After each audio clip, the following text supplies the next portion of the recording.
दोस्तों, भारत में शायद ही कोई ऐसा होगा जिसने स्टेट बैंक ऑफ इंडिया यानी एसबीआई का नाम ना सुना हो। चाहे आपका अकाउंट एसबीआई में हो या ना हो, लेकिन उसकी नीली वाली ब्रांच आपने अपने शहर या गांव में जरूर देखी होगी। एसबीआई सिर्फ एक बैंक नहीं बल्कि करोड़ों भारतीयों की जिंदगी का हिस्सा है। लेकिन बहुत कम लोग जानते हैं कि एसबीआई सिर्फ बैंकिंग ही नहीं करता बल्कि भारत की सबसे बड़ी म्यूचुअल फंड कंपनी भी चलाता है। जी हाँ, मैं बात कर रही हूँ एसबीआई फंड्स मैनेजमेंट की, जो एसबीआई म्यूचुअल फंड को मैनेज करती है। और अब यही कंपनी लेकर आ रही है 2026 का सबसे बड़ा और सबसे चर्चित आईपीओ, जिसकी कुल वैल्यू है करीब 11,693 करोड़ रुपए। अब शुरुआत में ही एक बात बिल्कुल क्लियर कर देती हूँ, इस वीडियो को देखने के लिए आपका एसबीआई का कस्टमर होना बिल्कुल जरूरी नहीं है। अगर आप शेयर मार्केट में रोज निवेश करते हैं और आप पहली बार आईपीओ में पैसा लगाने की सोच रहे हैं, या फिर आपके डीमेट अकाउंट में एसबीआई बैंक का सिर्फ एक शेयर भी पड़ा है, तो ये वीडियो आपके लिए बहुत ज्यादा महत्वपूर्ण होने वाला है। क्योंकि आज हम इस आईपीओ की पूरी कहानी समझेंगे, जानेंगे इसकी सारी जरूरी डिटेल्स, जैसे कि आईपीओ कब खुलेगा, प्राइस बैंड क्या है, कंपनी का बिजनेस कितना मजबूत है, इसके फाइनेंशियल्स क्या कहते हैं, और सबसे जरूरी इसके प्रोज और कॉन्स क्या हैं, ताकि वीडियो खत्म होने तक आपको खुद समझ आ जाए कि इस आईपीओ में अपना मेहनत का पैसा लगाना चाहिए या नहीं। तो अगर आप ऐसे ही आसान भाषा में शेयर मार्केट, आईपीओ और पैसों से जुड़ी जानकारी सबसे पहले पाना चाहते हैं, तो जल्दी से बॉस वाला हिंदी को सब्सक्राइब कर लीजिए, बेल आइकन दबा दीजिए और अब बिना समय बर्बाद किए शुरू करते हैं।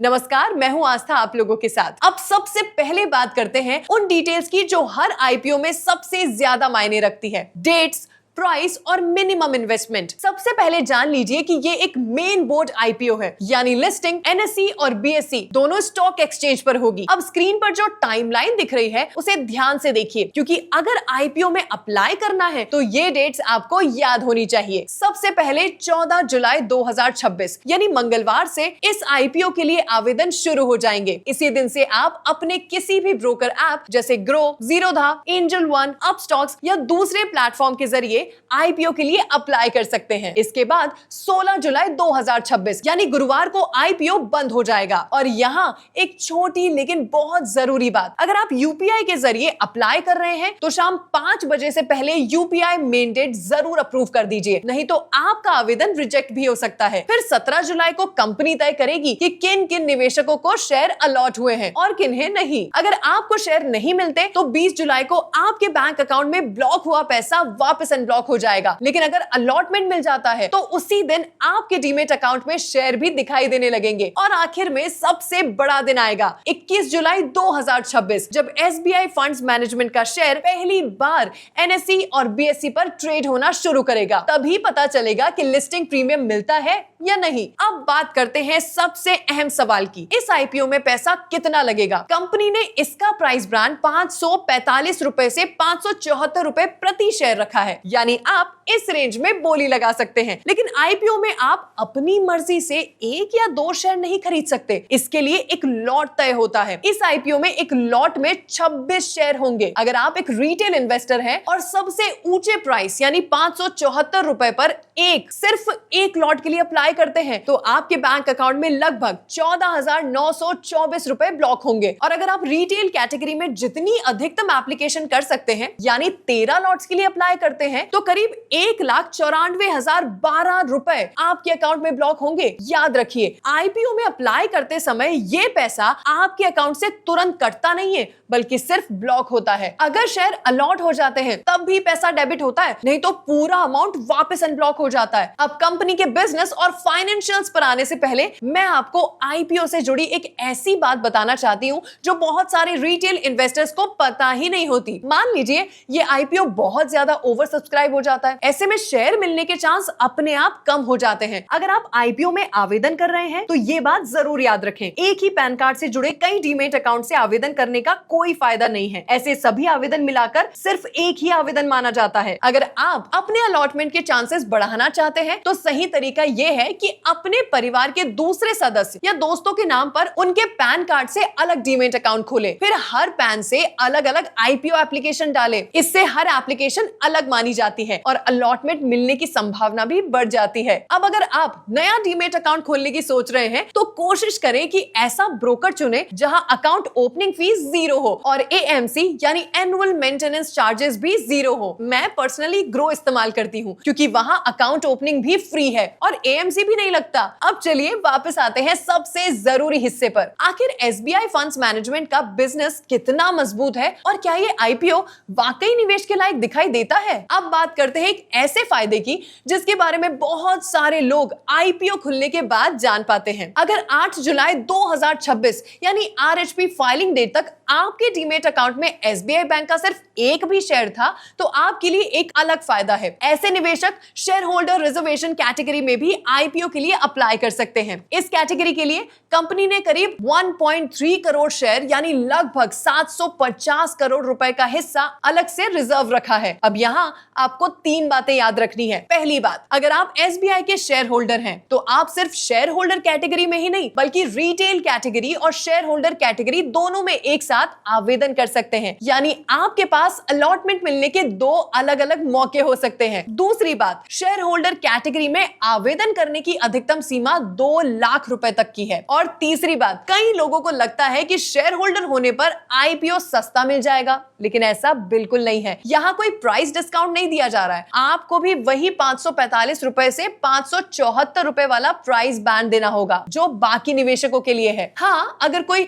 एसबीआई फंड्स मैनेजमेंट का कर्मचारी है तो उसके लिए अलग एम्प्लॉय कोटा रखा जाएगा और इस कैटेगरी में प्रति शेयर 54 रुपए का डिस्काउंट भी दिया जा सकता है, जो एक अच्छा फायदा माना जा सकता है। अब सवाल यह है कि कंपनी का बिजनेस आखिर कितना मजबूत है और पैसा कमाती वो कैसे है और क्या इसके फाइनेंशियल्स इस आईपीओ को सपोर्ट करते हैं? चलिए अब वही विस्तार से समझते हैं। क्या ये कंपनी सच में इतना अच्छा बिजनेस कर रही है या सिर्फ एसबीआई के नाम की वजह से इतनी बड़ी बन गई है? इसका जवाब हमें कंपनी के फाइनेंशियल नंबर्स देते हैं। आइए स्क्रीन पर देख रहे आंकड़ों को एक एक करके आसान भाषा में समझते हैं। सबसे पहले बात करते हैं टोटल इनकम की। वित्त वर्ष 2025 में कंपनी की टोटल इनकम करीब 4,236 करोड़ रुपए की थी, लेकिन 2026 में ये बढ़कर लगभग 4,976 रुपए करोड़ हो गई, यानी सिर्फ एक साल में लगभग 17.4% की बढ़ोतरी। अब आते हैं सबसे महत्वपूर्ण नंबर पर, प्रॉफिट आफ्टर टैक्स यानी कंपनी का शुद्ध मुनाफा। फाइनेंशियल ईयर 2025 में कंपनी ने करीब 2,540 करोड़ रुपए का मुनाफा कमाया था। वहीं फाइनेंशियल ईयर 2026 में ये बढ़कर 3,067 करोड़ रुपए हो गया है, यानी सिर्फ एक साल में करीब 21% की प्रॉफिट ग्रोथ। अब एक और चीज पर ध्यान दीजिए, कंपनी का EBITDA मार्जिन लगभग 92% से 95% के बीच बना हुआ है। इसका मतलब यह है कि कंपनी की प्रॉफिटेबिलिटी लगातार काफी मजबूत बनी हुई है। लेकिन इन सब के बीच जो नंबर सबसे ज्यादा ध्यान खींचता है वो है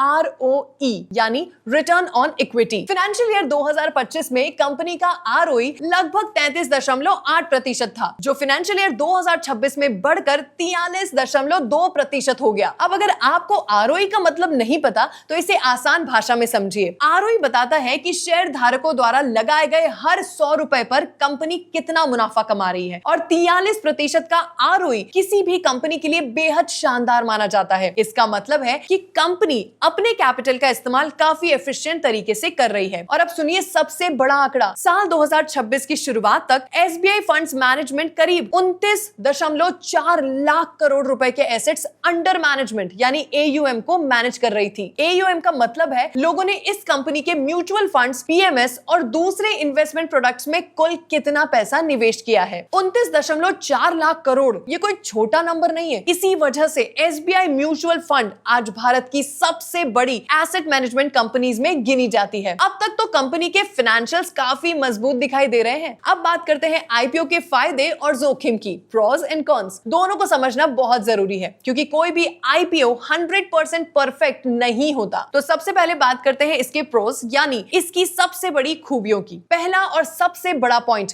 market leadership. SBI funds management आज एसेट अंडर मैनेजमेंट यानी AUM के हिसाब से भारत की सबसे बड़ी म्यूचुअल फंड कंपनी है। इतना ही नहीं, पोर्टफोलियो मैनेजमेंट सर्विसेज यानी PMS सेगमेंट में भी इसकी करीब 39% मार्केट शेयर है, यानी अपने सेक्टर में इसकी पकड़ काफी मजबूत है। अब दूसरा फायदा, डिस्ट्रीब्यूशन नेटवर्क। एसबीआई का नाम इसके साथ जुड़ा होने की वजह से इस कंपनी को पूरे भारत में 22,000 से ज्यादा एसबीआई ब्रांचेस का नेटवर्क मिलता है, यानी बड़े शहरी नहीं बल्कि छोटे छोटे शहरों, कस्बों और गांव तक भी इसकी पहुंच है। यही वजह है कि नए निवेशकों तक पहुंचने में इसे बाकी म्यूचुअल फंड कंपनीज के मुकाबले काफी बड़ा एडवांटेज मिलता है। तीसरा और बेहद मजबूत पॉइंट है एसआईपी इन्वेस्टर्स। कंपनी के पास देश के करीब 16% लाइव एसआईपी अकाउंट्स हैं। अब एसआईपी की खास बात यह है कि इसमें हर महीने पैसा अपने आप निवेश होता रहता है, इसीलिए अगर शेयर बाजार कुछ समय के लिए कमजोर भी पड़ जाए तब भी कंपनी के पास नियमित रूप से पैसा आता रहता है, यानी रेवेन्यू अपेक्षाकृत ज्यादा स्टेबल रहने की संभावना रहती है। अब बात करते हैं उन रिस्क की जिन्हें नजरअंदाज नहीं किया जा सकता। पहला रिस्क है ब्रांड डिपेंडेंसी। कंपनी की बड़ी ताकत एसबीआई का नाम है, लेकिन यही इसकी एक कमजोरी भी बन जाती है, क्योंकि अगर भविष्य में किसी वजह से एसबीआई की ब्रांड इमेज पर असर पड़ता है तो उसका प्रभाव एसबीआई फंड्स मैनेजमेंट पर भी देखने को मिल सकता है। दूसरा रिस्क है रेगुलेटरी चेंजेस। सेबी समय समय पर म्यूचुअल फंड इंडस्ट्री के नियमों में बदलाव करता रहता है। अगर भविष्य में म्यूचुअल फंड द्वारा लिए जाने वाले एक्सपेंस रेशियो पर और सख्त नियम या नई सीमा लागू होती है तो कंपनी की कमाई और प्रॉफिट मार्जिन पर असर पड़ सकता है। अब तीसरा पॉइंट है वैल्यूएशन। इस आईपीओ का ऊपरी प्राइस बैंड 574 रुपए रखा गया है, जिसके हिसाब से कंपनी की कुल मार्केट वैल्यू करीब 1.17 लाख करोड़ रुपए बैठती है। वहीं कंपनी का पीएनई रेशियो लगभग 38 है। अब इसका मतलब क्या है? सीधी भाषा में कहें तो कंपनी अच्छी है, मजबूत है, लेकिन उसकी क्वालिटी का प्रीमियम भी निवेशकों से लिया जा रहा है। यानी अगर आप ये सोचकर आईपीओ में आ रहे हैं कि लिस्टिंग के दिन ही 50%, 80% या 100% का प्रॉफिट मिल जाएगा, तो ऐसी उम्मीद रखना बिल्कुल सही नहीं होगी, क्योंकि वैल्यूएशन पहले से ही काफी संतुलित दिखाई देता है और इसकी तुलना दूसरे लिस्टेड एसेट मैनेजमेंट कंपनी से भी की जा रही है। कुल मिलाकर ये आईपीओ एक मजबूत बिजनेस और अच्छी क्वालिटी वाली कंपनी का जरूरी है, लेकिन किसी भी निवेश का फैसला लेने से पहले उसकी वैल्यूएशन और रिस्क दोनों को साथ में समझना उतना ही जरूरी है। तो अब सबसे बड़ा सवाल, क्या इस आईपीओ में अप्लाई करना चाहिए? सबसे पहले एक बात समझ लीजिए, आईपीओ खुलने से पहले लोग अक्सर ग्रे मार्केट प्रीमियम यानी जीएमपी की चर्चा करते हैं। वीडियो रिकॉर्ड करते समय इस आईपीओ का जीएमपी करीब 13% से 15% के आसपास चल रहा है। इसका मतलब यह है कि फिलहाल अनलिस्टेड मार्केट में इस आईपीओ को लेकर अच्छी दिलचस्पी दिखाई दे रही है। लेकिन एक बात हमेशा याद रखिएगा, जीएमपी कोई गारंटी नहीं होता, ये कभी भी बदल सकता है और इससे लिस्टिंग प्राइस तय नहीं होती। इसीलिए निवेश का फैसला सिर्फ जीएमपी देखकर कभी नहीं लेना चाहिए। अब मेरी राय ये है, अगर आपका लक्ष्य लंबे समय के लिए एक मजबूत और अच्छी क्वालिटी वाली फाइनेंशियल कंपनी में निवेश करना है तो एसबीआई फंड्स मैनेजमेंट एक ऐसा बिजनेस है जिस पर नजर रखी जा सकती है। भारत में हर साल करोड़ों लोग म्यूचुअल फंड और एसआईपी के जरिए निवेश करना शुरू कर रहे हैं, यानी फाइनेंशियलाइजेशन ऑफ सेविंग लगातार बढ़ रही है और एसबीआई फंड्स मैनेजमेंट इस पूरे ट्रेंड का एक बड़ा फायदा उठाने वाली कंपनीज में से एक है। लेकिन अगर आपका मकसद सिर्फ लिस्टिंग गेन कमाना है तो आईपीओ खुलने के बाद दूसरे और तीसरे ही दिन के सब्सक्रिप्शन नंबर्स पर जरूर नजर रखिए। खासकर ये देखिए कि क्यूआईबी यानी क्वालिफाइड इंस्टीट्यूशनल बायर्स की तरफ से कितना सब्सक्रिप्शन आता है। अगर बड़े संस्थागत निवेशकों की मजबूत भागीदारी दिखती है तो लिस्टिंग के समय उसका सकारात्मक असर देखने को मिल सकता है। बाकी किसी भी आईपीओ में निवेश करने से पहले अपना रिसर्च जरूर कर लें और अपनी रिस्क कैपेसिटी को ध्यान में रखकर ही फैसला करें। अब मैं आपसे जानना चाहती हूँ, क्या आप इस आईपीओ में अप्लाई करने वाले हैं? और अगर आपके पास पहले से ही एसबीआई बैंक के शेयर्स हैं तो क्या आप शेयर होल्डर कैटेगरी से भी आवेदन करेंगे? नीचे कमेंट्स में अपनी राय मुझे जरूर बताइए। अगर आपको ये वीडियो पसंद आया हो तो ऐसी ही आसान भाषा में आईपीओ, शेयर मार्केट और पैसे से जुड़ी महत्वपूर्ण जानकारी चाहिए तो बॉस वाला हिंदी को अभी सब्सक्राइब कीजिए और बेल आइकन दबाइए। मैं आस्था मिलती हूँ आपसे अगले वीडियो में, तब तक के लिए धन्यवाद। ब्रांड पार्टनरशिप्स और एडवर्टाइजिंग इंक्वायरीज के लिए ईमेल कीजिए brand@bosswala.com या व्हाट्सएप कीजिए 9108014192 पर। बॉस वाला, बी द बॉस।